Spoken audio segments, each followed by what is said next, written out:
राजू दिन भर धान के खेत में कुछ और किसानों के साथ काम कर रहा था। राजू के गांव में हर साल बहुत ही अच्छी फसल उगती थी। गांव में किसी चीज की कमी नहीं थी और सभी खेती बाड़ी, गाय बकरियां चराने और लोकल व्यवसाय करते थे। एक दिन शहर से कुछ लोग गांव का निरीक्षण करने आए। यस, ये जमीन परफेक्ट है। सर, गांव वालों से जमीन को लेकर बात करनी होगी। बड़े पीपल के पेड़ के नीचे भरी पंचायत में प्राइवेट कंपनी के उन लोगों ने बहुत ही बड़ी रकम देके खेतों को खरीद लिया। आप सभी को हम यहाँ पर एक बड़ी फैक्ट्री और बच्चों के लिए बेहतर स्कूल बना कर देंगे। यदि आप हमारा साथ देंगे तो इस जगह पर और प्रगति होगी। लेकिन सर, हम सब किसान हैं। यदि हमने अपनी जमीन यूं ही बेच दी तो हम आगे चलकर क्या करेंगे? हाँ, हम इस फैक्ट्री के खिलाफ हैं। हाँ, हमारे बच्चे स्कूल जाते हैं। हमें बड़े स्कूल का मोह नहीं। हम अपनी जमीन से जुड़े हैं। ये जमीन हमारी रानी माता द्वारा हमें सौंपी गई है। उन्हीं के जादू से आज तक यहाँ हमेशा अच्छी फसल हुई है। गांव वाले एक एक कर मिस्टर जेम्स का विरोध करने लगे। रानी का जादू? कब तक ऐसे अंधविश्वास में जिएंगे आप लोग? गांव से बाहर देखिए, लोग कितनी तरक्की कर चुके हैं। लगता है आप लोग आगे बढ़ना ही नहीं चाहते। इस प्रकार आप पिछड़े गांव के निवासी कहलाएंगे। सभी गांव वाले ये सुनकर चुप हो गए। गांव वाले पहले तो इस हक में नहीं थे, लेकिन बाद में बड़े स्कूल, बड़ी फैक्ट्री के लालच में आकर वे अपनी जमीन खो बैठे।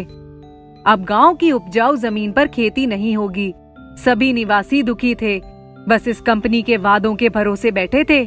कब तक हम यूं बिना खेती के बैठेंगे? हम इस जमीन से जुड़े हैं। सरपंच जी, हमें लगता है कि मिस्टर जेम्स से हमें जमीन वापस ले लेनी चाहिए। पर अब दुगनी रकम में जमीन वापस लेना गांव वालों के लिए संभव नहीं था। सभी निराश हो गए। अब कंस्ट्रक्शन शुरू होने लगा था। खेतों में अब बड़े बड़े गड्ढे हो गए थे। अगले दिन जब मिस्त्री आए तो उनका मुंह खुला का खुला रह गया। ये क्या? कल ही तो गड्ढे खोदे थे बड़े बड़े, रातों रात कैसे भर गए? कहाँ गए? सभी मिस्त्री एक दूसरे को देखने लगे। वे गांव वालों पर आरोप लगाने लगे, लेकिन गांव वाले स्वयं हैरान थे। अवश्य ही हमारी रानी माता का जादू है ये। मिस्त्रियों ने गांव वालों की बात अनसुनी कर फिर से काम शुरू कर दिया, लेकिन अगले दिन फिर से सब पुराने जैसा ही मिला। आज हम यहाँ रात को आकर छुप कर नजर रखेंगे। मिस्टर जेम्स को भी इस बात की खबर देंगे। रात को मिस्टर जेम्स भी छुपकर निरीक्षण करने पहुँचे।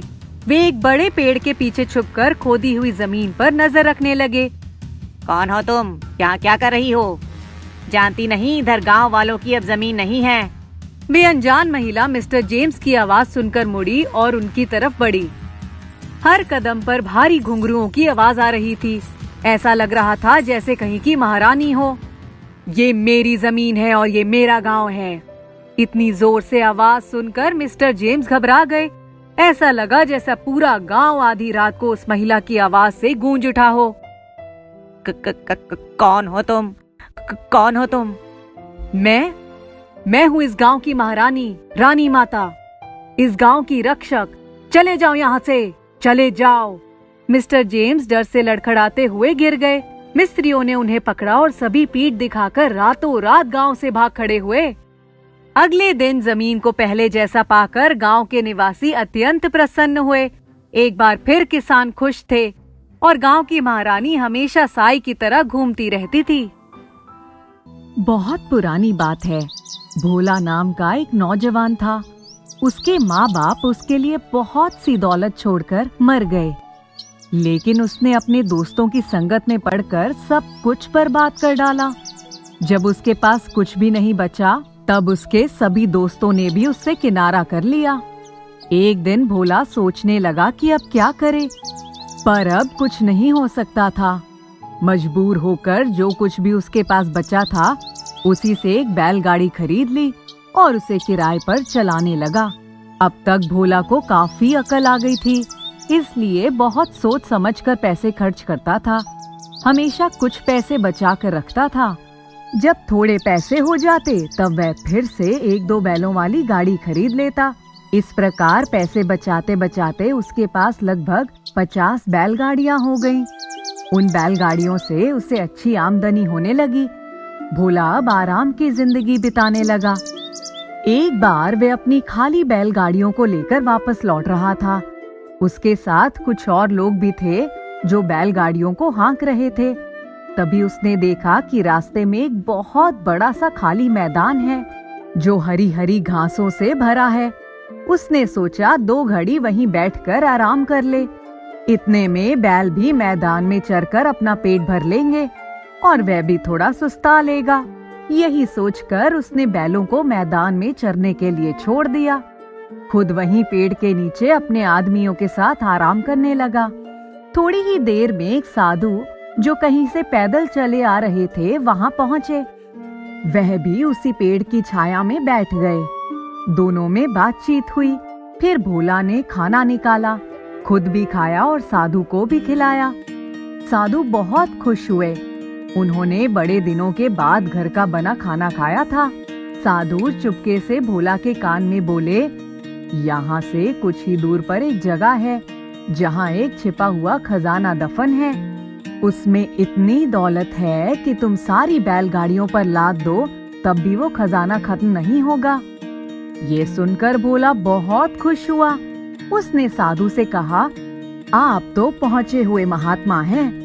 ईश्वर से आपका मन लगा हुआ है, इसलिए आपको उस खजाने से क्या लेना देना। मैं ठहरा एक दुनियादार आदमी। आप मुझे खजाने का पता बता दीजिए। मैं अपनी बैलगाड़ियों को वहाँ ले जाऊंगा और उन पर वह खजाना लाद कर ले आऊंगा। अगर आपका जी चाहे तो उस दौलत में से एक बैलगाड़ी भर के दौलत आप भी ले लीजिएगा। मैं खुशी खुशी आपको उपहार में दे दूंगा। ये बात उसने कह तो दी, लेकिन उसका मन अंदर ही अंदर उसे कोस रहा था कि बेकार में एक बैलगाड़ी भरी दौलत उसे देने का वादा कर लिया। ये साधु उस दौलत का क्या करेंगे? लेकिन वे साधु भी बहुत अजीब थे। वे बोले, वाह, एक बैलगाड़ी भरी दौलत के लिए मैं तुम्हें उस खजाने का पता क्यों बताऊं? तुम मेरे साथ खुद बैलगाड़ियां लेकर चलो। वहां से सारी दौलत बैलगाड़ियों पर लद जाएगी। उन 50 गाड़ियों में से आधे मेरे और आधे तुम्हारे।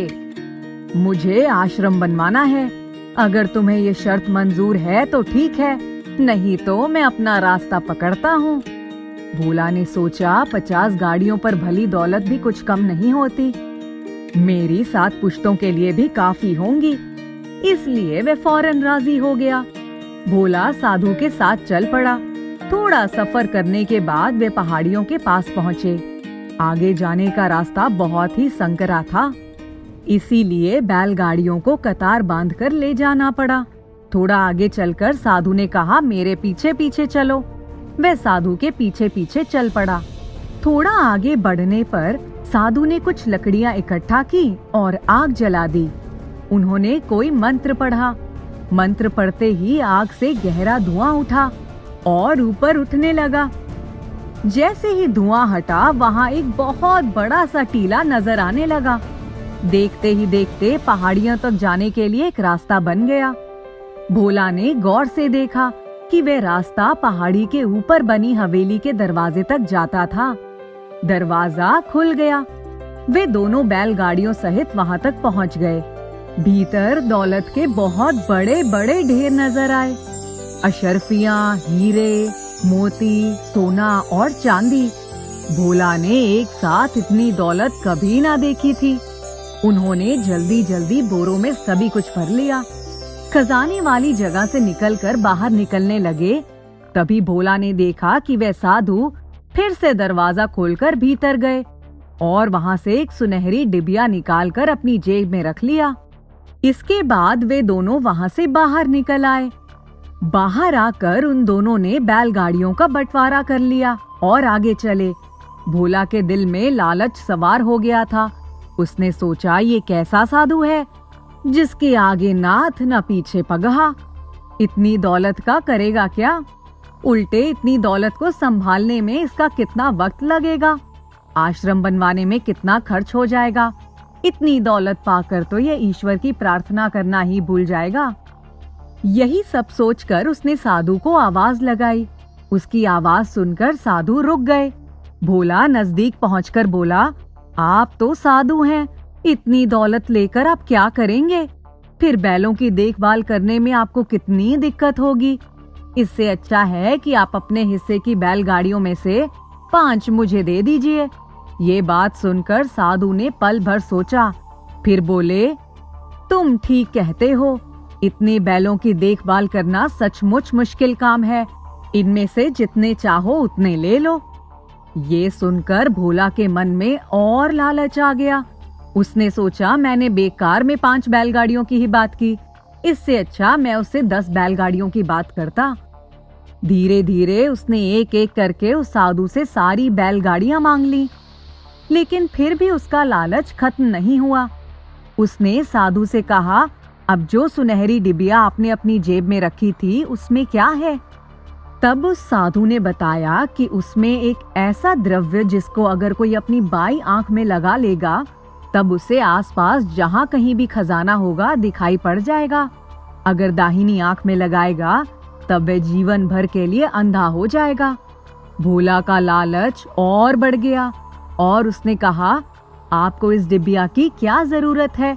ये भी मुझे दे दीजिए, मैं संसारी आदमी हूँ।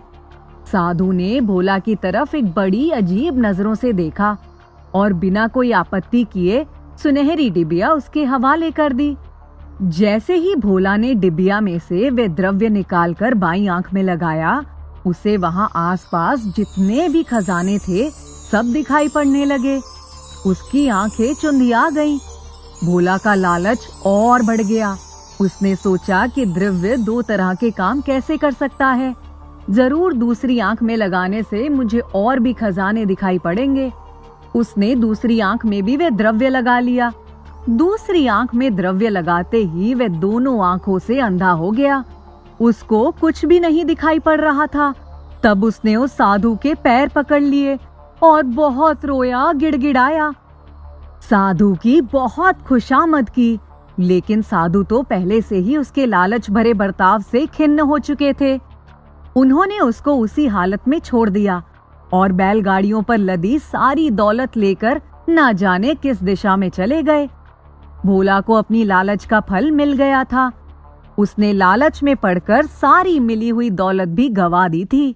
पहले उसने अपने माता पिता की छोड़ी हुई दौलत कम अक्ल के कारण मौज मस्ती में गंवा दी। जब ज्यादा दौलत मिली तो लालच में पड़कर पूरी की पूरी गंवा दी। इसीलिए कहा जाता है कि सकल पदार्थ है जग माही, कर्महीन फल पावत नाही। अभय सुबह सुबह काम ढूंढने के लिए जल्दी जल्दी जा रहा था। वह रोज सुबह ही काम ढूंढने निकल जाता। कभी कभी काम मिल जाता तो भरपेट भोजन का जुगाड़ हो जाता। उसी खाने में से वह घर के पास में ही रहने वाली एक बूढ़ी और असहाय औरत को भी खाना देकर आता, जिसका कोई नहीं था।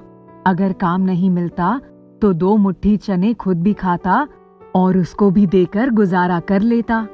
ये सिलसिला बहुत दिनों से चल रहा था।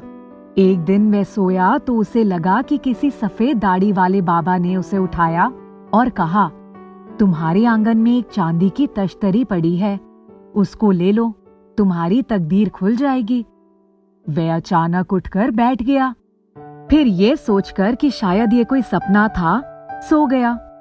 दूसरे दिन उठा तो जब झाड़ू लगाने आंगन में गया तो देखा वहां वाकई एक चांदी की तश्तरी थी। पहले उसने इधर उधर देखा कि कोई देख तो नहीं रहा है।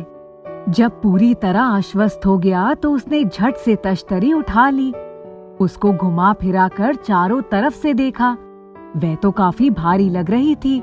उसने सोचा कि आज काम पर नहीं जाएगा और चलकर सुनार से पूछेगा कि तश्तरी का मोल कितना है।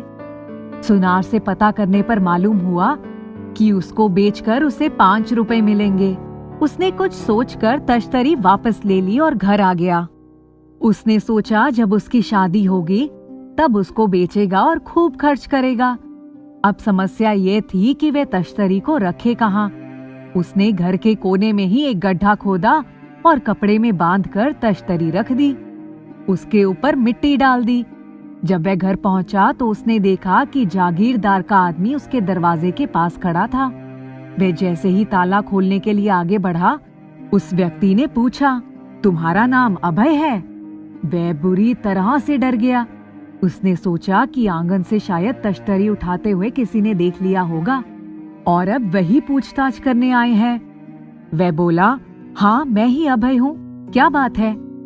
तब उस व्यक्ति ने कहा, जागीरदार साहब को कुछ मेहनती और जवान मजदूरों की आवश्यकता है, इसलिए मैं तुम्हारे पास आया हूँ। अगर काम करोगे तो तुम्हें रोज के 4 आने मिलेंगे।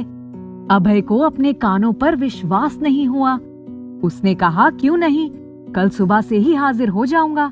उस व्यक्ति के जाने के बाद उसने चने निकाले और खाकर सोने की कोशिश करने लगा, पर नींद आंखों से कोसों दूर थी। वह सोच रहा था कि ये क्या है, क्या सचमुच में उसकी तकदीर खुल गई?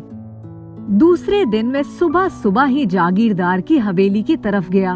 वहां पहुंचकर उसने देखा कि बहुत से लोग एक बंजर जमीन की खुदाई कर रहे थे। जागीरदार ने उसको देखकर कहा, तुम्हारे बारे में सुना था कि तुम बहुत मेहनती और ईमानदार हो, इसलिए तुमको बुलवाया है। तुम्हें सिर्फ यहाँ हो रहे काम को देखना है कि कौन ठीक से काम कर रहा है और कौन नहीं। अभय बड़ा खुश हुआ। वह काम पर लग गया। काम करने के बाद सबको पैसे भी देने होते, वह भी वही देता और जागीरदार उसको 4 आने दे देता। वह घर आता तो 2 आने का खाना बनाने के लिए सामान खरीद कर ले आता। 2 आना बचाकर एक डिब्बे में रख देता। जो भी बनता पहले उस बूढ़ी औरत को देकर आता, फिर खुद खाता। अब दोनों वक्त का खाना नसीब होने लगा था और पैसे भी बच जाते।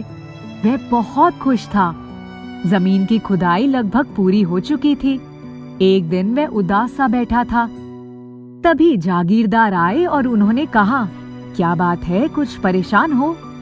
अभय बोला, हुजूर 2-4 दिन में काम खत्म हो जाएगा, फिर मुझे काम की खोज में दर दर भटकना पड़ेगा।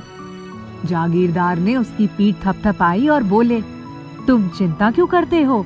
मेरे बगीचे में तरह तरह के पेड़ पौधे लगे हैं, पर सही देखभाल ना होने की वजह से वे हमेशा मुरझाए रहते हैं। अब से तुम हमारे बाग बगीचों की देखभाल में लग जाओ, तुम्हें 8 आने मिलेंगे। अभय की खुशी का ठिकाना ना रहा। उस दिन वह जब घर आया तो कुछ मिठाई भी ले आया और सबसे पहले उस बूढ़ी औरत को खिलाया, फिर खुद खाया। बूढ़ी औरत आजकल दोनों वक्त का खाना खाकर थोड़ा चलने फिरने लायक हो गई थी। एक दिन जब वह बगीचे में पेड़ पौधों को पानी दे रहा था, तभी उसने देखा कि एक पेड़ की खोखल में से थोड़ी रोशनी आ रही है और कुछ अजीब सी आवाज आ रही है। वह कुल्हाड़ी लेकर पेड़ की जड़ को खोदने लगा। तभी उसकी नजर एक सोने के कलश पर पड़ी, जिसके ऊपर एक नाग फन निकाले बैठा था। उसके चारों तरफ जुगनुओं का झुंड घूम रहा था। ये सब देखकर वह पसीने पसीने हो गया।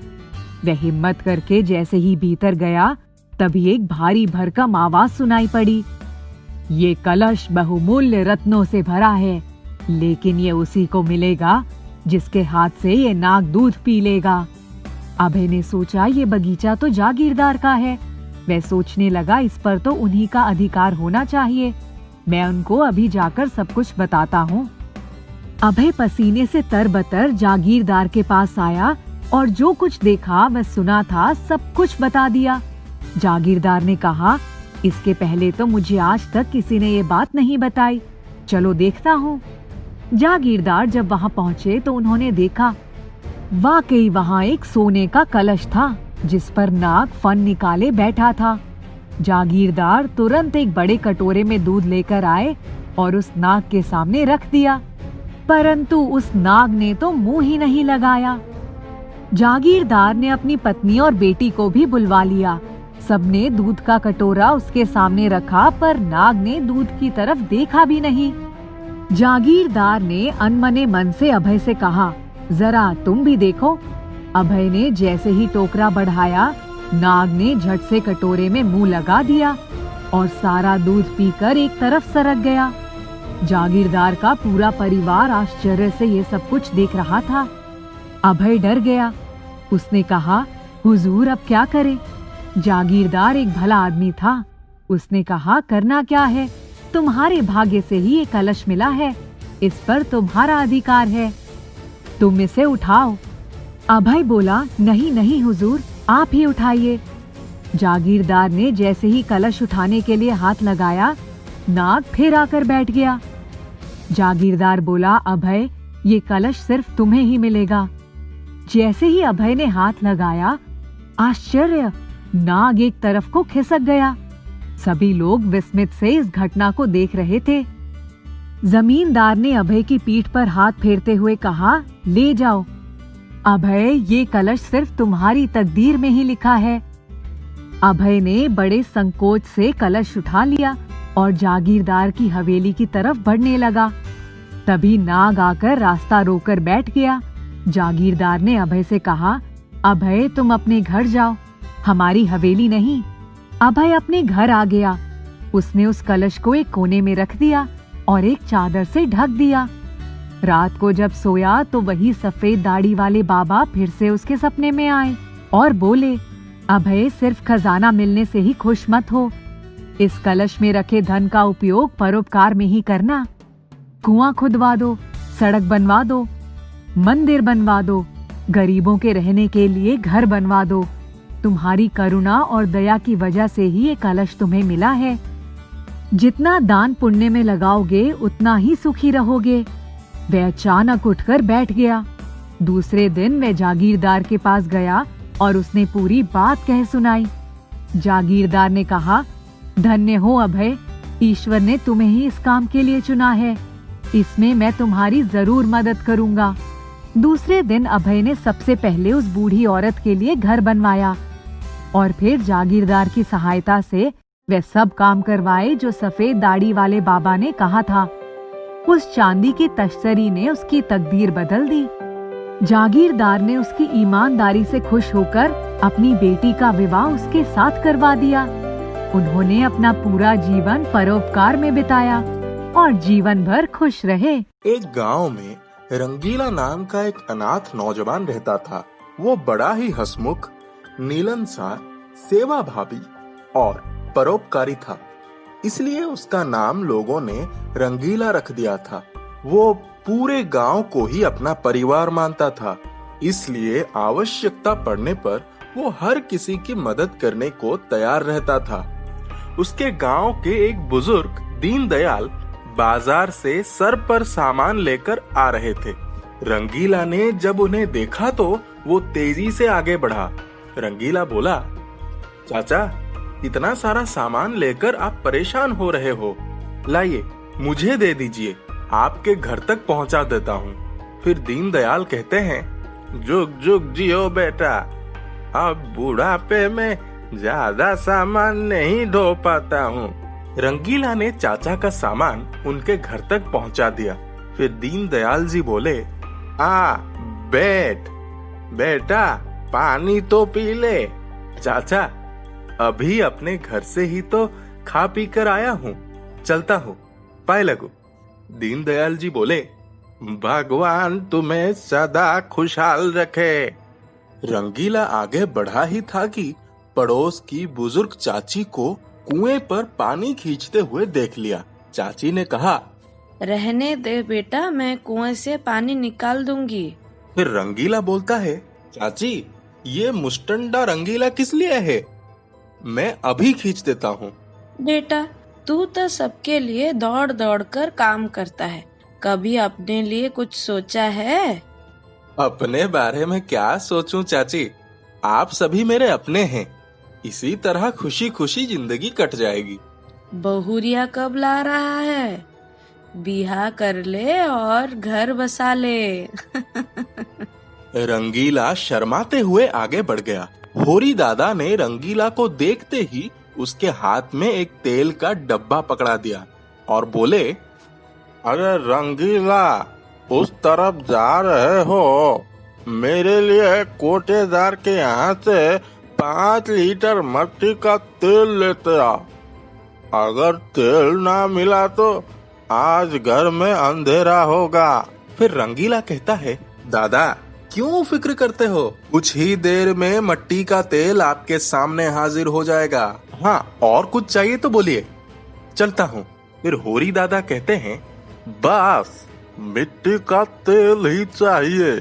रंगीला को रास्ते में एक नौजवान मन्नू मिल गया। मन्नू ने कहा, अरे रंगीला, तू सारे गांव का काम करता है, इसके बदले तुम्हें क्या मिलता है? फिर रंगीला कहता है, खुशी और आत्मसंतुष्टि।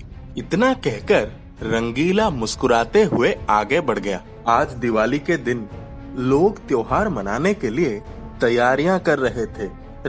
रंगीला अपने घर के दरवाजे पर चिंतित बैठा था। पूरे देश में दिवाली थी, लेकिन आज उसकी जेब खाली थी। उसने संकोचवश ये बात किसी से नहीं बताई।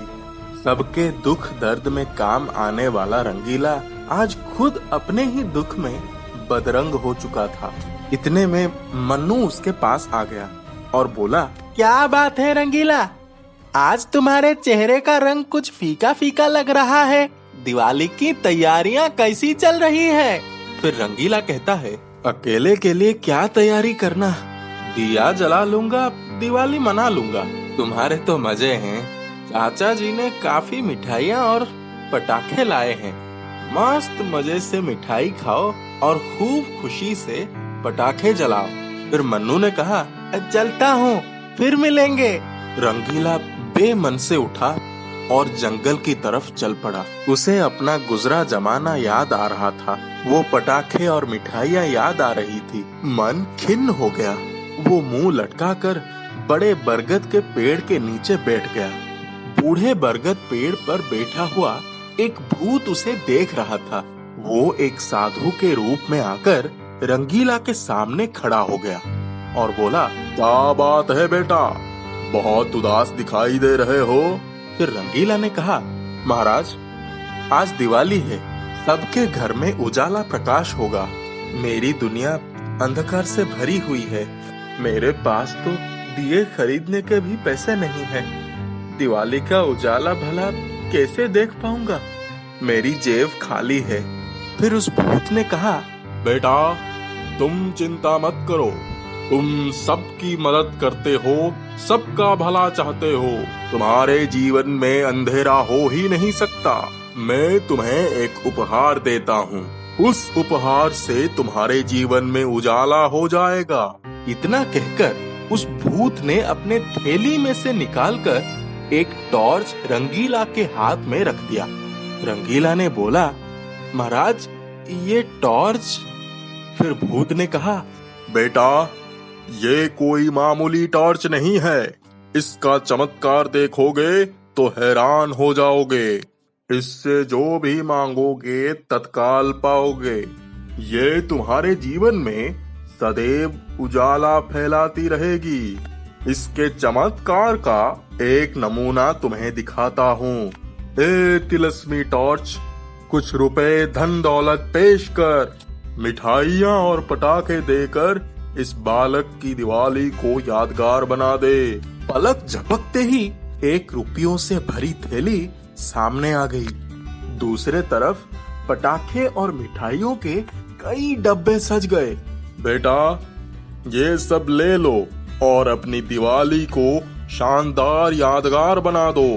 जो दूसरों का भला करते हैं, भगवान उनका भला करते हैं। महाराज, बहुत बहुत धन्यवाद आपका। रंगीला टॉर्च और सारे सामान लेकर अपने घर पहुंच गया। उसके पास बहुत सारी मिठाइयाँ और पटाखे हो गए थे। उसकी दिवाली सचमुच बहुत ही शानदार यादगार बन गई थी। मन्नू ने जब ये सब देखा तो उसे बड़ी ईर्ष्या हो गई।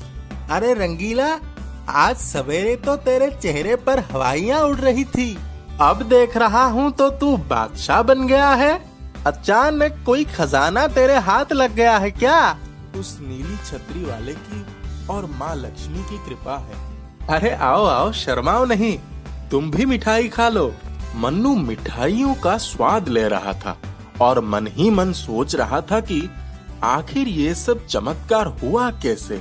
तिलिस्मी जादुई टॉर्च के चमत्कार से रंगीला की शान शौकत बढ़ गई। उसका घर भी शानदार हो गया। उसमें नए नए अच्छे अच्छे सामान भी सज गए और सुंदर धर्म पत्नी के मिल जाने से उसकी जिंदगी संवर गई। मन्नू से उसकी खुशियां देखी नहीं जा रही थी। उसने जान लिया था कि ये सारा चमत्कार उस तिलस्मी टॉर्च का है।